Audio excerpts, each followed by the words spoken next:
In previous videos we've shown how you can use a drop-down box control in an editor and then dynamically populate the drop-down box when that editor is used. So for example here, if I click on say this second row here and then click on the state field, you'll see that the editor for the state field is a drop-down box and it has the choices for the state field in it.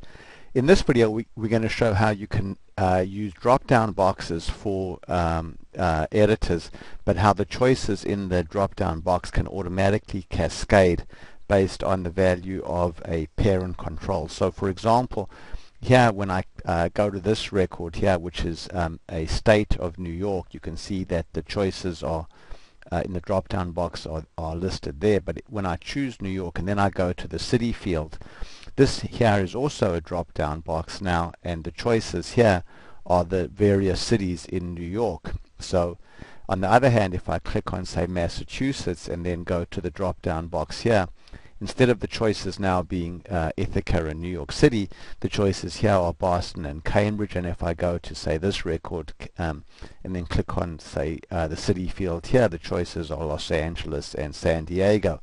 So what you can see happening over here is that the choices in this drop-down box are dynamically computed based on the value of the selection in the state field.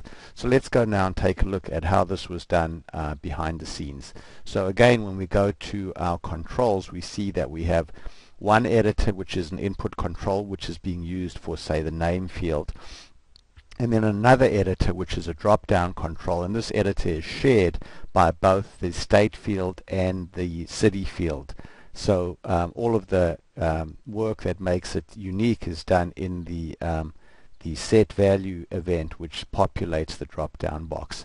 So first let's go here to our client-side event, and you can see that in the client-side event we're just simply creating a JavaScript array that has the data, which the data that is used to populate both the state drop-down and also the city drop-down. So if you look at this array here, you'll see it's just an array of objects, and each object has two properties, a city property and a state property. So there's Boston, Massachusetts, Cambridge, Massachusetts, New York, New York, Los Angeles, San Diego, etc. And there are actually duplicates in this array as well, but that's not going to matter because our JavaScript is going to filter those out. So this is basically just an array of objects, and this is in a form that could easily be obtained from a database query.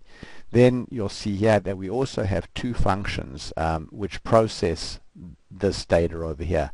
We have a JavaScript function called getStates, which just simply takes this data which is created in the client side on initialize event, and then just loops through all of the records and creates an array of states.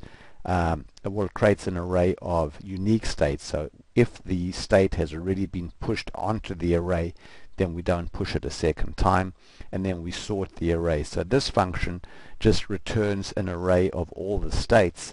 And then we have a second function called getCities, but this function which returns a list of cities takes as an argument the name of the state. So in this second case here, we have an array of cities, but we only push onto the array of cities if the state for the current entry in the array matches the state value that is passed in.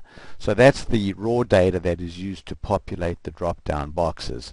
Now let's go back to the form itself, and we can see that in the form control, basically we've defined a user-defined property for this the city field that's got field name and a value of city, and then we've defined the exact same property over here for the state field. So this says field name and then a value of state.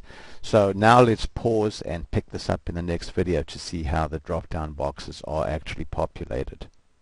So we're continuing now with our discussion of how to implement cascading drop-down boxes in a FormView control, and we've shown how both the city field and the state field both have a user-defined setting called field name, and in the case of the city field that setting is set to city, and in the case of the state field that setting is set to state.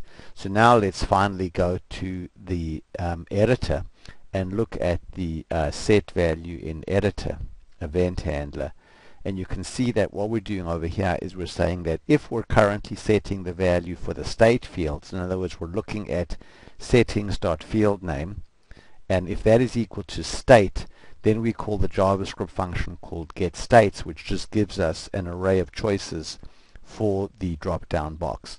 On the other hand, if we're currently populating the city field, then we need to filter the list of cities based on the current value in the state field, and that value is available in settings.data. So the settings.data that is passed into this event handler has the current value of each of the fields on the form. So the current value of the state field is inside settings.data.state, and our choices are obtained by calling our getCities function and passing in the current value of state. So this gives us the choices, and then here we basically just go ahead and we populate that drop-down box. So let's go ahead now and run it again so we can see it happening.